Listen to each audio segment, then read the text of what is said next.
사랑하는 은혜와 진리 장로교회 교우 여러분, 어젯밤도 평안하셨습니까? 오늘도 우리와 함께 하시며 우리를 지키시고 보호하시는 하나님의 은혜가 저와 여러분의 삶 가운데 충만하시기를 주님의 이름으로 축원합니다. 오늘 새벽에 만나 본문은 고린도후서 4장 1절에서 18절입니다. 고린도후서 4장 1절에서 18절을 제가 읽어드리겠습니다.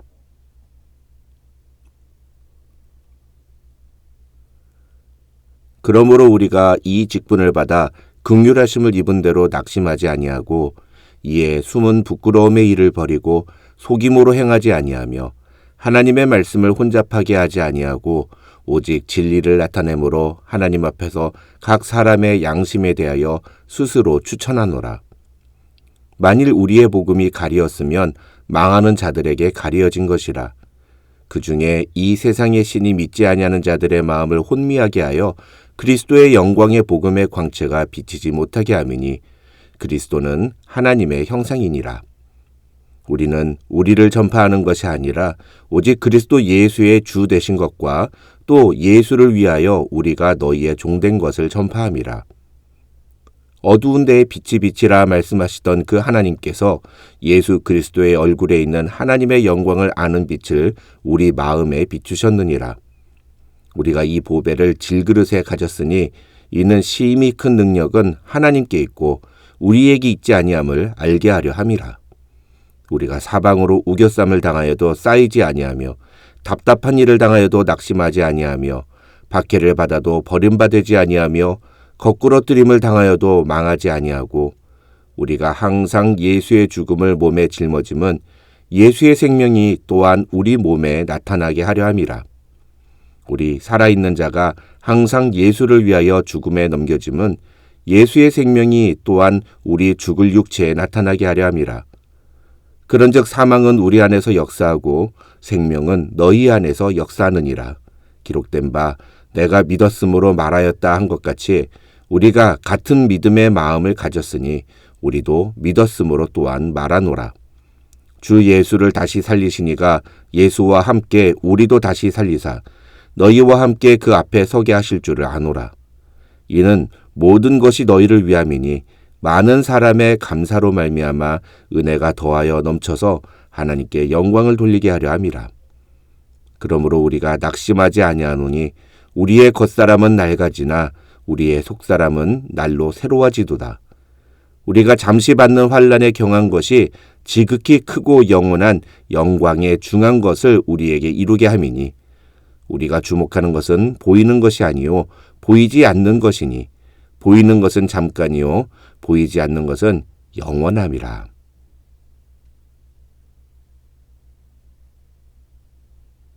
(3장에서) 자신이 사도직을 감당하는 것이 얼마나 영광스러운 일인지에 대해 이야기한 사도 바울은 이제 (4장에서는) 그 직분을 감당하면서 자신이 겪은 일들에 대한 자신의 입장을 이야기합니다.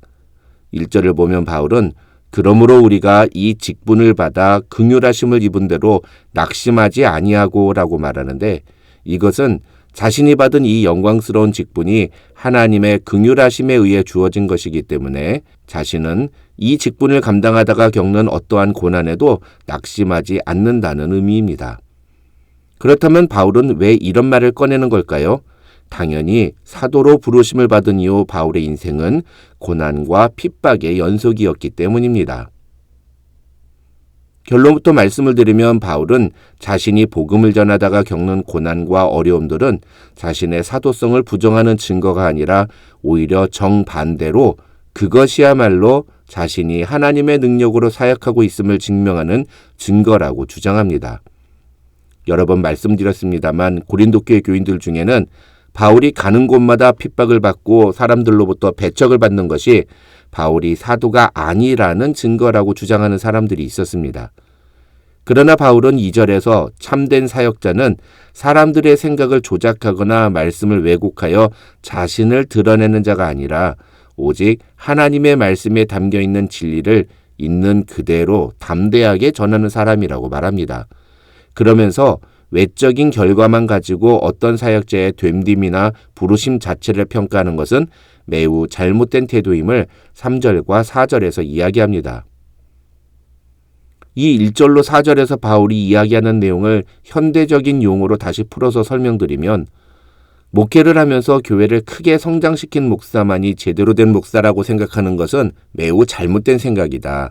오히려 진짜 목사는 그런 외적인 결과물에 의해서가 아니라 그 사람이 하나님의 말씀을 얼마나 제대로 전했느냐, 그 목사는 사람들의 눈치를 보지 않고 하나님의 말씀을 있는 그대로 올바르게 전하는 사람이냐를 가지고 평가해야 한다는 것입니다. 그런데 문제는 현실에서 목사가 그런 식으로 사역을 하면 사람들은 좋아하지 않습니다. 그렇게 성경에 있는 내용을 있는 그대로 거침없이 전하면 사람들로부터 배척당하고, 그런 목사가 사역하는 교회는 사람들이 부담스럽다며 오지 않습니다. 그럴 때 세상적인 기준에서라면 목사도 당연히 낙심하고 절망할 수 있습니다. 하지만 바울은 고린도 교회 교인들도 자신을 그렇게 생각할지 모르지만 자신은 그럼에도 불구하고 낙심하지 않는다고 이야기합니다. 왜냐하면 자신이 사람들에게 알려지는 것이 사역의 목적이 아니라 사람들에게 예수 그리스도를 전파하기 위해 사역하기 때문이라고 말합니다. 그것이 바로 5절과 6절의 의미입니다. 그러면서 바울은 이런 자신의 사명을 보배를 담은 질그릇에 비유하여 설명하기 시작합니다. 이 보배를 담은 질그릇 안에 담긴 보배의 비유는 학자들 사이에 바울의 사도성을 설명하는 가장 대표적인 비유로 알려져 있습니다. 이 비유에서 말하는 질그릇은 바울 자신을 의미하고, 보배는 자신이 전하는 예수 그리스도의 복음을 의미하는데, 중요한 것은 하나님께서 왜 질그릇과 같은 자신에게 이 귀한 보배와 같은 예수 그리스도의 복음을 전하는 사명을 맡기셨냐는 것입니다. 바울은 그것은 복음을 전하는 자가 대단해서가 아니라 전적으로 하나님의 주권에 달린 것임을 나타내기 위해서라고 설명합니다. 7절에 나오는 우리가 이 보배를 질그릇에 가졌으니 이는 심히 큰 능력은 하나님께 있고 우리에게 있지 아니함을 알게 하려 함이라는 말이 바로 그런 의미인 것입니다. 바울이 복음을 전할 때마다 그곳에는 엄청난 사건들이 일어났습니다. 바울이 방문하는 거의 모든 지역에서 교회가 세워졌고, 귀신 들린 사람들이 치유되며 심지어는 죽은 사람이 다시 살아나기도 했습니다. 에베소 같은 곳에서는 마술사들이 자신들이 사용하던 마술책을 모두 가지고 나와서 불태워버리고 예수님을 믿기로 결단하는 일도 있었습니다. 이것은 모두 다 복음의 능력이 얼마나 대단한지를 보여주는 사건들입니다. 그런데 대부분의 사람들은 이런 일이 일어나면 복음의 능력 그 자체보다 그것을 행하는 사람에게 주목합니다. 가령 제가 50명도 채 안 모이던 우리 교회에 부임해서 담임으로 목회한 결과 10년 뒤에 우리 교회가 1000명 넘는 교회로 성장했다고 생각해 보십시오. 그러면 사람들은 복음의 능력에 주목할까요? 아니면 교회를 1000명 넘게 성장시킨 목회자에게 주목할까요? 대부분의 경우는 복음이 아니라 목회자에게 주목한다는 것입니다. 7절에서 바울은 바로 그런 시각에 대해서 지적하는 것입니다. 나는 질그릇과 같은 존재일 뿐이다. 그러나 그런 나를 통해서 놀라운 능력이 나타나는 것은 내 안에 담겨진 보배와 같은 복음 때문이다. 그래서 그 능력이 나타날 때 너희는 질그릇과 같은 내가 아니라 내 안에 담겨진 복음을 봐야 한다. 바울은 이렇게 말하고 있는 것입니다. 그래서 8절부터 15절에서 바울은 자신이 이런 복음을 전하다가 사람들로부터 환난과 핍박과 박해를 당한다 하더라도 자신은 낙심하지 않고 그것 때문에 절망하지 않는다고 말합니다. 그러면서 10절에서 그런 것을 오히려 예수의 죽음을 몸에 짊어진다고 표현합니다. 그리고 14절에서 주 예수를 다시 살리시니가 예수와 함께 우리도 다시 살리사 너희와 함께 그 앞에 서게 하실 줄을 아노라고 말합니다. 15절에서 바울은 이 모든 것이 다 너희를 위한 것이라고 말하는데, 이 말은 우리가 이렇게 복음을 전하다가 핍박을 받는 것이 다 너희가 더 은혜를 받고 하나님 앞에 나아가는 자가 되어 하나님께 영광을 돌리게 하기 위해서라는 뜻입니다. 저는 이 말씀을 묵상하면서 특히 우리가 사방으로 우겨쌈을 당하여도 쌓이지 아니하며 답답한 일을 당하여도 낙심하지 아니하며 박해를 받아도 버림받지 아니하며 거꾸로 트림을 당하여도 망하지 아니하고라는 8절과 9절이 제 마음속에 크게 다가왔습니다. 언젠가 저와 제 아내가 이와 비슷한 일을 경험했을 때 저와 제 아내는 하나님이 나에게 왜 이런 일을 허락하시는가? 내가 하나님께 무슨 잘못을 했길래 하나님이 왜 우리에게 이런 징계를 허락하시는 건가 하고 생각했기 때문입니다.